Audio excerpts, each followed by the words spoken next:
You're watching Talking Metal. Hey, it's Mark Striegel from Talking Metal, and we are joined by Chris and Michael from Arch Enemy today. Guys, thanks so much for joining us. Chaos Legion's a great sounding record, also an amazing looking record. I wanted to ask you guys about the artwork, which I was just blown away by. Who came up with the concept and did the actual artwork? Well, myself and Angela sort of came up with the concept, I guess, together with an artist actually from here, from this town, called, or from this part of the U.S. anyway, from the state. His name is Brent Elliott White, and a fantastic artist. And we'd seen some stuff he'd done previously, some book covers, and he did a cover for A Job for a Cowboy. And he's just an amazing artist. And we just threw all our ideas at him, too many ideas, and he managed to sort of get it all in there. And yeah, it looks really cool, I think. And how does that actually work? Do you get a version from him and then give him notes back on it? Do you go back and forth like that? Yeah, exactly. Yeah, just talking on over the internet or shooting emails back and forth. Yeah. There is a music video now out for Bloodstained Cross. Tell us about this music video. It's appears compilation of tour footage. Yeah, it's just a new video, Bloodstained Cross. It's basically footage just from all over Europe, the festivals that we've been doing all summer. So it's just like our crew was filming stuff, and our front of house engineer actually was making these cool little road movies and posting them online on YouTube. And I thought, actually, a lot of that footage looks really cool. We could get him to edit like a clip for this song. And I think it's a great song to release right now before the US tour. It's got kind of shows the band what we're about in a different way. Actually, when we really play live, when as opposed to a promotional video where you're kind of like acting something out or whatever. Yeah, but we're going to do another video as well, another sort of a professional video or whatever, with the guy who did Yesterday's Dead and Gone. We're shooting that when we get back from this tour. Cool. Where are you going to be shooting that? LA or? No, actually, that's in Sweden. He's a Swedish guy. Yeah. Cool. And as far as Chaos Legions goes, was this album? Did you approach this album any differently than you've approached albums in the past, as far as composing and writing it goes? The biggest difference was that we've never had such a long gap between albums before. So we just had a lot. We never really stopped writing. I mean, we're always collecting ideas and bits and pieces of music, and we just had so much to choose from. Once we really got stuck into sort of the pre-production phase, I guess you could call it, in June 2010. We started rehearsing more intensively, and it was just, we had so many ideas. So it turned out we recorded quite a lot of material, I think 21 or 22 tracks. Wow. Yeah.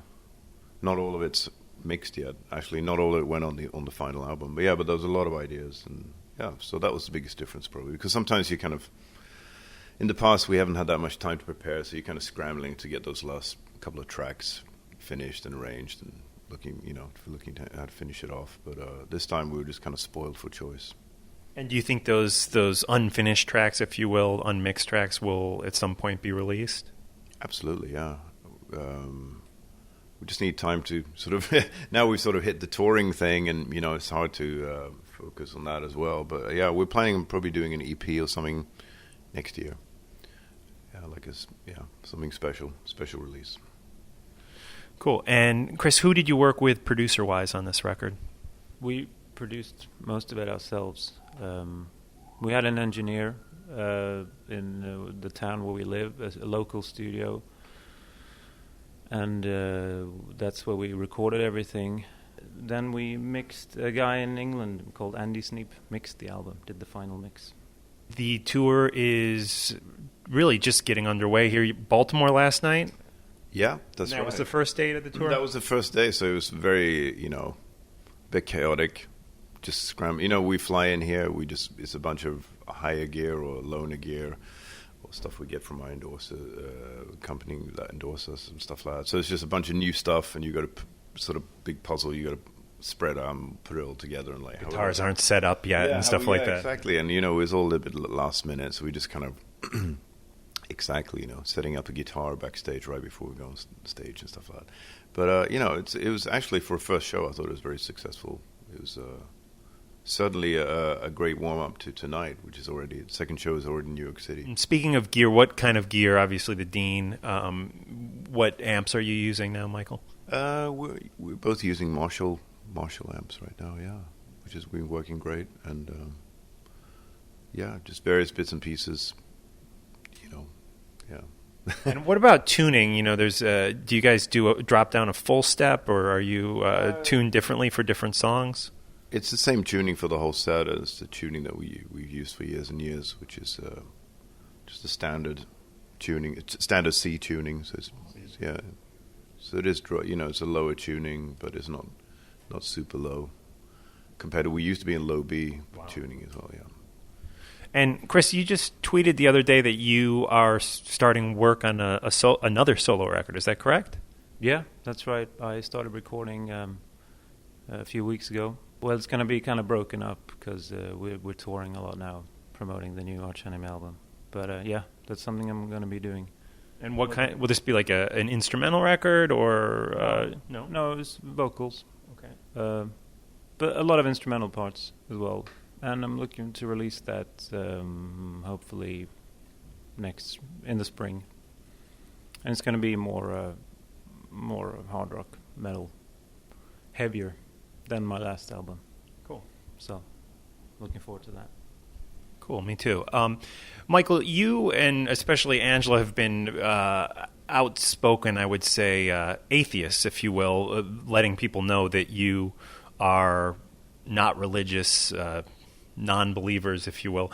Do you feel that atheism is becoming more accepted as time goes on, specifically in America, or less accepted with some of the more right-wing political agendas that tend to appear in this country? Well, yeah, I mean, I was raised, both me and Angela were raised atheist, so it's no big deal for us. And we wouldn't have made a big deal about it if it wasn't that we've seen over the last few years, you see a lot of more sort of Christian values coming into the hard rock metal scene. And they're kind of being very outspoken about their beliefs. And I think you've got to have a counterpoint. You've got to have something to balance that. Right. And that'd be me. And I think, there's just a very strong misconception in a lot of people that you can't have morals and like decent values if you don't believe in a higher power. And that's something that we don't agree with. Yeah. Yeah, I've always thought, well, can I just be a good person for the sake of being a good person, not because somebody is looking down at me? Religion's built on fear, and it's often used as a tool to control people, and all around not a very good thing in my book. Right, and kind of leads into today is September 9th here in New York City, and there's a big terror alert. How does that feel for you guys as non-Americans to be here with this heightened security alert and all this? Is it something you think about or are conscious of? Yeah, well, actually, we're just a couple of blocks here from the venue on Manhattan. We got stopped by the police, and they wanted to check the bus. And so, yeah, there's definitely, there's something going on, which is understandable, I guess. I don't know if there have been any direct threats, but obviously, personally, I can't believe it was 10 years ago. It doesn't seem that long ago. Last time I spoke with you, I believe it was on the phone, and we were you had been doing some dates with Carcass. Have you spoken with Bill at all lately? I did. I met him over the summer, actually, at a festival in Belgium, and we had a great talk, but we actually didn't discuss Carcass. Oh, okay. No, that's pretty much a done deal. I mean, it's pretty much done for now. I think, I'm going to be so busy with Arch Enemy. It's going to take up so much of my time that I can't really, get into doing something else at the same time. Chris, I wanted to ask you who some of your influences were growing up as far as guitar players go. Can you maybe tell us about some of your favorite guitar players going way back to, some of the earliest influences on you? Yngwie Malmsteen, John Norum, John Sykes, The guys, Iron Maiden, Black Sabbath, Metallica, a lot of Metallica, Slayer. Have you ever met Yngwie? No, I've met him. Actually. Don't know if I I guess was. he's I think lived in this country for quite some time now. But That's right. have you ever met Yngwie Malmsteen, Michael? I have, yeah. I spent an evening with him in Stockholm once, actually. When he was doing, yeah. We had a mutual friend who took me along to the hotel where he was staying, and yeah, it was a pretty cool night. He lived up to everything that I thought he would be. What was I know? He's kind of a big bombastic kind of character, but I mean, you can't knock his playing. I mean, still think to this day, I haven't really heard anybody who does that style better than him. Right. You know, he took it to the next level, and he's maintained it as well, I think. Yeah. And how famous is he in Sweden? Is he recognized pretty well? I know in this country he's obviously very famous, but he is in Sweden too. We don't really have that many people. He's one of the few. He's probably one of our only true rock stars that we have in Sweden that has that, because he's very Americanized, you know. Right. So when he comes back to Sweden to visit, he's got he's got that. It's a bit more loud personality than what we're pretty much toned down the Swedish way. That's not the Swedish way or the Northern European way. But I think he's always had a lot of balls. You know, he's always had just